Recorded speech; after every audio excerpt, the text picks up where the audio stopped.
Hello, welcome to Values, Virtues, Ethics and Morality. I am Magla Pillay, and it is my pleasure to introduce to you today Sister Denise, who has been practicing Raja Yoga meditation with the Brahma Kumaris for over 40 years. Today's topic is entitled Human Suffering. And during the course of the show, we have asked that you, the listener, take a look at your own value system, at your own conscience, at your own life, and ask whether the person that you are on the inside matches the person that people see on the outside. We have found that most people would like to do the right thing or have the intention in any given situation to do the right thing. However, they do find that they tend to act against their own conscience. And Sister Denise is curious as to why this is so. Sister Denise, thank you so much for joining us today. A very, very warm welcome to today's show. Thank you.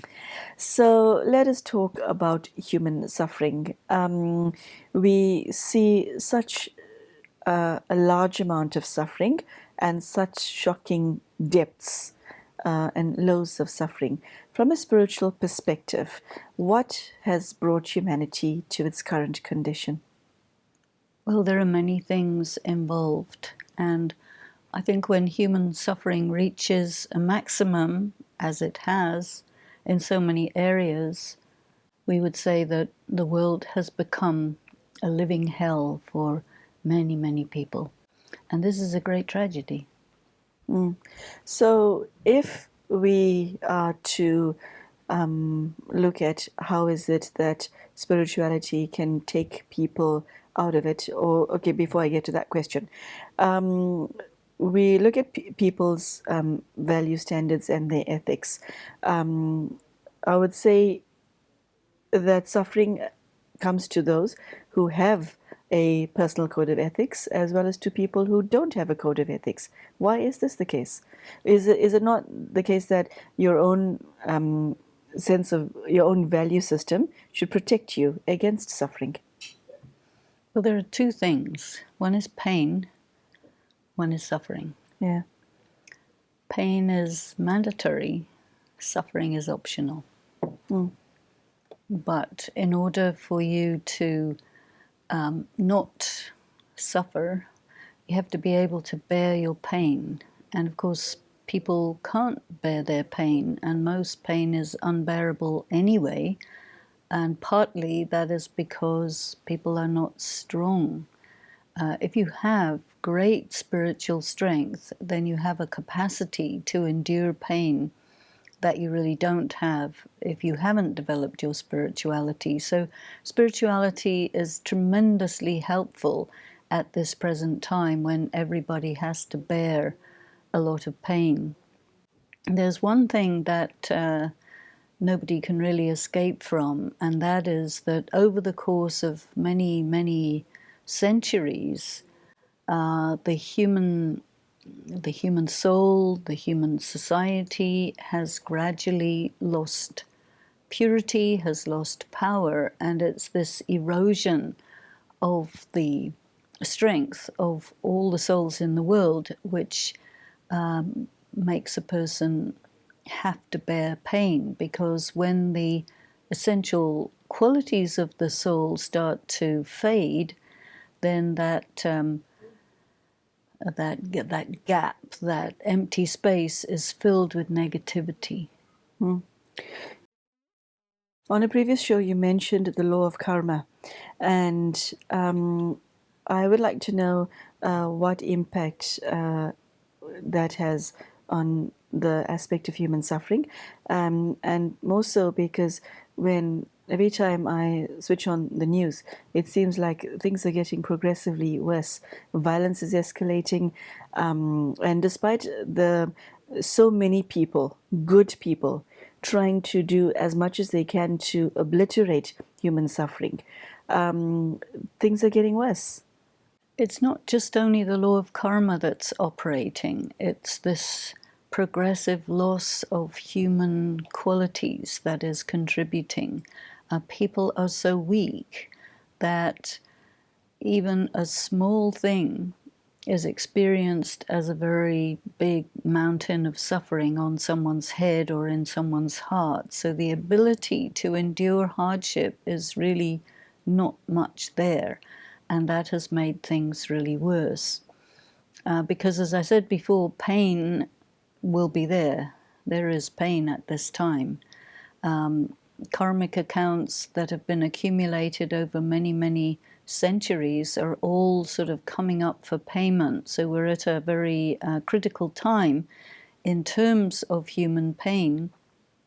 And then the way in which you handle your pain, the intensity of your suffering, has everything to do with what kind of person you are.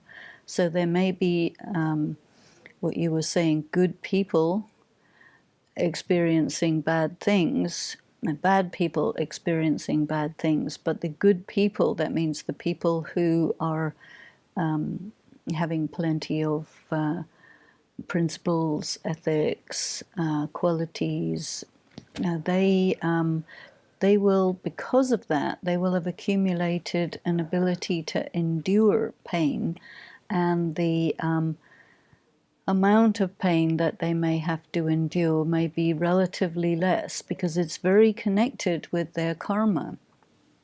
And karma is so complicated, and people do, at the same time, they'll do good things on this side and then they'll do really bad things over here. Part of it is connected with compartmentalization. A person at home is a really loving father, mother, whatever, and then at work there's something else. And they don't have a doorway between the two sides of themselves. So each part is completely segregated from the other part. And so they're like, it's almost a kind of schizophrenia, two completely different people. We see many examples of that. Okay, so somebody finds themselves in a position of excruciating physical pain. How does one use one's spiritual practice to face that? It's actual physical, excruciating, intolerable pain. Those who can handle that are people who over many, many years have accumulated their spiritual power. But you can't just start doing that at the time when you're in excruciating physical pain, because it takes a long time to build it up. And so, I would always say to people that there's so many things that are coming to test people, very severe trials, that as far as possible from now, start building up your resilience, because you are going to need it. Okay. And Sister Denise, we have suffering on various levels. Okay, people suffer physically, financially, relationship-wise especially, and mental suffering. There's suffering that just occurs inside somebody's mind that's not even actually visible on the outside. What causes suffering on all of those levels? Is it because the person has done something to earn? Is all pain earned? Is all suffering earned or deserved? There are two ways in which you can cause pain to happen. One thing is that you do something harmful to someone, and the other is someone does something harmful to you. Because when you take sorrow from someone, that is also a sin. When you give sorrow to someone, that is also a sin. So one of the things that spirituality says is, do not take it when people want to give you sorrow. That makes a huge difference. When a person is doing something bad, to someone, harming them mentally, physically, financially, or whatever, the law of karma will give you an equal and opposite return. So if you're beating someone, someone will beat you. If you're harming someone financially, something's going to happen, you will be harmed financially. So that's really an eye for an eye, tit for tat. This law of karma operates in that way. Now, with people who are exposed to what's happening at the moment very much, because there's so many wars going on, there's a lot of people who are experiencing post-traumatic stress syndrome as a result of having been in wars and seen stuff, you see. That doesn't go away very easily. You've seen barbarities, atrocities, you've had to participate in them. It won't let you go, you see. And this is a very, very difficult situation because it's the state that puts you in that situation. And so the state bears a responsibility. And then who is the state? Well, there are people who give orders for certain things to happen. It becomes very, very complicated. But another way of looking at it is to say that, well, the state of the world has really moved away from perhaps at one time it was more like heaven, but right now, for most people, it's pretty much a living hell. And that is because of the time that we are in. We're in extraordinary times. We are in times where everything is basically crumbling. Civilization as we know it is getting eroded, and all of the horrors associated with that are beginning to appear. And this is why, more than at any other time, what a person needs is to be able to get through it. And no one is exempt, you see. So as much as you make yourself strong, as much as you make yourself close to God, to that extent, you have all the help you need to get through with the least amount of difficulty. So this is what is recommended. Make yourself strong, make yourself near to God, become courageous, and you will be able to navigate this period of great difficulty that humanity is facing. So Denise, you mentioned the period of time now being hell. For a lot of people across the globe, irrespective of their religious beliefs, hell is a place. And you just said something interesting. You said hell is a time. Yes. Okay. Well, it's say a time more. and a place. Okay, but the place is here.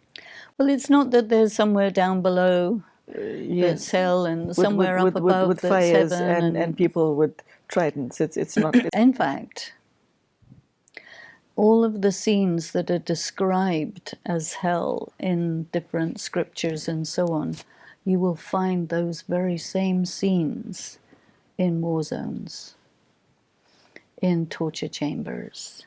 I don't know how many millions of people are being tortured as we speak, but there's quite a lot. And there are people being tortured in their homes. I've heard it said that there is no single family on earth where at least one person in that family is experiencing excruciating suffering. Which could be from an illness, could be from domestic violence, could be from mental illness, could be from difficulties with money or social something. But everyone on earth, every family on earth, something's going on of that nature. Okay. That's heavy. Yeah, it is quite heavy. So, hell is a time. That's actually quite interesting. That's an entirely different take on it. So, so we're aware of the suffering that has become a reality for a lot of people, and you are saying that the answer to the alleviation thereof is one's connection with God. Now, when you are struggling, then how do you take help from God at that time? Because you're all over the place up here. Okay? It's almost that you need the medicine, but you can't even get yourself to the doctor. How do you do that? Because if your mind is helter-skelter, how do you focus on God and take power from Him? Well, what happens, some people who know how to focus on God and take power, they will do that. But, the majority of people, it's just a desperate turning to God, which happens when everything else fails. And they will get some alleviation. But I think also what the community of spiritually minded people has as an obligation is that all of the the energy from God that you develop, that you accumulate, well, you have to be a conduit and you have to spread it to those who can't just draw it that easily, you see, because that becomes a responsibility. If you can, then you have to share it. You have to put it out in the atmosphere. Okay, so it requires from an individual to actually make the effort to invite God into his space. Well, yes, and I think that there's relatively speaking, there's a minority of people who have been building that up in their life for a long time. And if you are in a formal spiritual practice, it'll be very systematic. There are some people who have an informal relationship with God, and there's many, many different ways. But the bottom line is, if you're able to draw light, to draw power from God, then you become also like a relay station. It comes and it goes out. Yeah. Sister Denise, coming back to the law of karma, which you just explained is intrinsically or intricately linked with human suffering, the act and the consequence, there's time in between the two, is it not? Yes. Okay, because that is what causes question marks in the minds of a lot of people. Because you can have a good person who would be continuing along the path of his life, having not done anything overtly wrong, who is become the victim of a heinous crime, okay, or a innocent little baby would be harmed, and it wouldn't make sense to anybody. So that deed would have been committed at some when. Well, it could be in a previous life or several lives ago, because sooner or later, you see, all the actions between people have to be equalized. And so sometimes there are very terrible things that happen all of a sudden out of the blue. And someone who knows about the law of karma will say, well, it could be that this is a result of some karma in the past, something unknown, but it has to have a cause. It can't be just random. Okay, so there's nothing in life that happens by accident. There are accidents are not accidents. Well, on one level, it is that there is a cause, but on another level, the amount of negative action is increasing. So when a person is experiencing the equalizing of a negative karma and they don't see it, they don't accept it, then they're going to do something negative in revenge, and that's the thing that will escalate it. It'll keep getting worse and worse and worse. Okay. So I think once we know the laws of karma, and if something bad happens to me, then I will restrain myself from the intuitive, instinctive, gut feeling of I've got to get equal, I've got to get even, because it may be that I've just got even, or somebody else has just got even. Do you see what I mean? Yes. Okay. So if something was done to me, maybe that was the balancing of the scales. Yes. But if I don't see it, then I'm going to do something, and then that's going to cause another equalizing to happen. This is how it escalates. So the last question I have for you is, how does one ensure that you're not creating further pain for yourself? I think that is a spiritually intelligent question to ask, from what I gathered from everything that you've said in today's show, and also the lesson on the law of karma. How do I stop creating more pain? there's a number of methods. One is let go, let go, let go of anything in the past. And the other is hand everything over to God. Your worries, your anxieties, people make themselves sick with worry, which doesn't make any difference to anything except it makes you sick. And things in the past that are really holding on to you, if you're unable to let go of them, then just give them to God. It's a very powerful act to actually just turn it over to God and not take it back, because that really works. And there's lots of different ways you can do it. You can write it, you can, I don't know what, lots of different ways, but give it away. And just say to yourself, okay, let me start life today. There is an expression, one day at a time. You can live 1 minute at a time, and let me do this minute, and then let me do the next minute. You see, these are very helpful little tactics that enable you to just put one foot in front of another and move forward. Very helpful tactics. Mr. Denise, I see in a lot of people who are experiencing pain, trauma, suffering on various levels that one can, that it crushes their spirit. How do you ensure that that does not happen? How do you make yourself resilient on that level? Because take physical pain. It's a soul-destroying experience, figuratively speaking. How do you not become disheartened, disillusioned, everything when you face that? There are lots of people who do, but there are those who don't. And those who don't is because they refuse to. They just will not give up. They have made a decision. And this is really the key. And sometimes even it comes as a realization that, if it's me or you who has to die, it's not going to be me. So you have a conversation with the pain. With the pain or with the aggressor or with whatever it is. Pain, my experience is that pain, you have to surrender to it. You see, it's fighting it that causes the trouble, because it's always going to be more powerful than you when you fight it.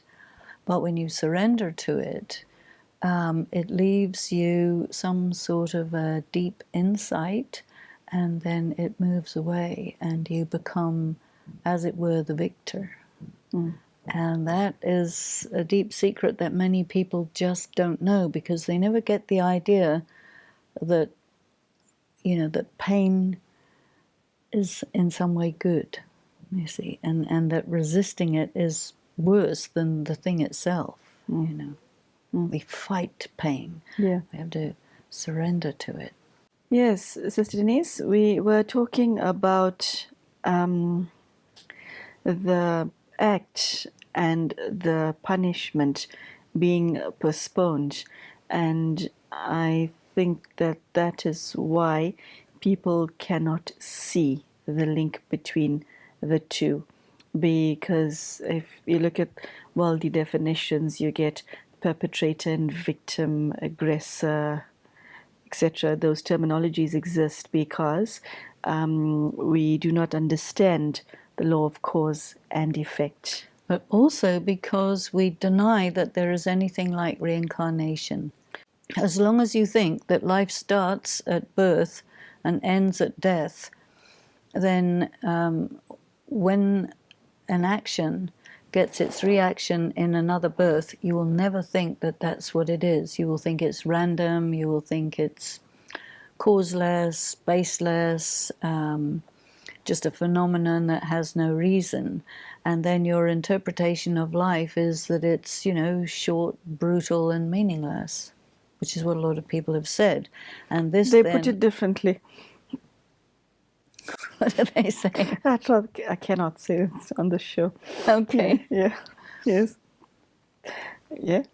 So this is why I think that the more a person comes to terms with the realities of spiritual wisdom, spiritual laws, this is going to have to make us look at things very differently, and that when we are experiencing something that seems to have no cause, we need to say, well, there has to be a cause because everything is logical and meaningful, and just because I can't see it doesn't mean it's not there. And so then, how do I respond to it? First of all, I have to make myself able to manage it. Second of all, I have to really stay away from acts of revenge, because that would actually be an act of escalation rather than the perceived idea of getting even. And so it changes the game. Okay. Yes, unfortunately, we have to say goodbye to you on this subject.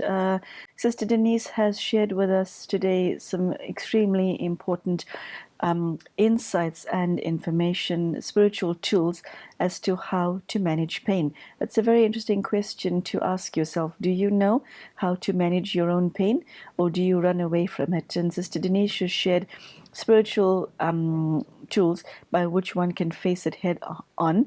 And her last statement stayed with me the most, made the strongest impact on my mind, in that when you're experiencing intense sorrow, physical pain, to say, I surrender. That's an extremely powerful message. And yes, she is right. Most people don't know this. I hope that wherever you are, wherever you may be listening to today's show, this has proven to be of some value to you in your life. I hope that you learn how to manage your karmic debts. I hope that you are able to take some solace from the fact that although you're experiencing pain on many levels, it does not make a statement about who you are as a human being, because everyone experiences pain. And I wish you strength in managing your own pain and suffering. Thank you so much, Sister Denise, for your incredible words of advice. And we hope to see you and you again soon. Thank you and goodbye.